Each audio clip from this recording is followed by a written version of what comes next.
खुलुमबाय हायेननि खौरां इउटुब चेनेलाव नोंथांमोनखौ बरायनायजों लोगोसे गोजोन फुंबिलिनि हामग्लायनाय जासिहरबाय। आफा इसोरनि अननायाव गासैनिबो थाखाय दिनैनि साना गोजोन जाथों। आं दिनै नोंथांमोननि सेराव गुबै खौरांफोरखौ लानानै फैबाय। भिडिअखौ जोबजासिम नायनो गुरैयै खावलायहरनाय जाबाय। लोगोसेनो आंनि चेनेलखौ जायफोरा साबस्क्राइब खालामाखै बिथांमोनखौ चेनेलखौ साबस्क्राइब खालामनानै बेल आइकनआव थुनानै होनो गुरैयै खावलायनाय जाबाय।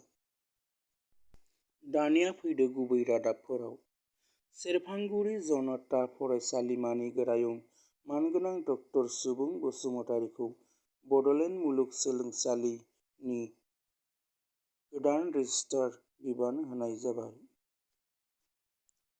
मानिनां मनरन्जन ब्रह्म बिथांखौ हानजानि बेरेखा खामानि मावनायनि थाखाय इउपिपिएल हानजानिफ्राय एरख'नाय जाबाय। क'क्राझाराव रां जाख्ल'नायनि अजदजों बिडिअ भुपेन दास बिथांखौ साख्रिनिफ्राय बोख्लायनाय जादों। हिन्दी सावथुन मुलुगनि देंखोगिरि के एबा कृष्ण कुमार कुनादआ रुंसारि जाबाय। बिथाङा 53 बोसोर बैसोनिमोन। बिथाङा आसामावबो गोबां खेब फैदोंमोन आरो देंखोगिरि जुबिन गार्ग बिथांजों मोजां सोमोन्दो दंमोन। बिथांनि रुंसारि जानायाव गोबाङानो दुखु फोरमायदों। गसाइनि अननायाव बिथांनि जिउमाया गोजोन जाथों। भेरगाव जौसिन फरायसालिमाखौ आसाम आयेन आफादनि बुंथिगिरि मानगोनां बिस्वजित दैमारि बिथाङा मैया बेखेवनानै होयो। बे हाबाफारियाव बिटिआर गाहाय मानगोनां प्रमद बर' आरो इएम दावबायसा बर'आबो बाहागो लादोंमोन। गुवाहाटीनि लामाफोराव जानला मानलायै आयेन बेरेखायै न' लुनायफोरखौ थाबैनो लांदां खालामना होनो थाखाय नोगोरमानि सामलायगिरि मेयर मृगेन सरनिया बिथाङा बिथोन हरदों। नङाब्ला सिफायनानै होनाय जागोन होननानै बुंथिदों।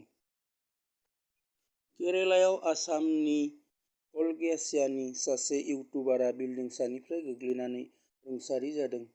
कलगेसा थानानि सिङाव थानाय लांसा गामिनि साइदुर रहमाननि फिसाज्ला 20 बोसोर बैसोनि आशराफुलआ केरालायाव थांदोंमोन।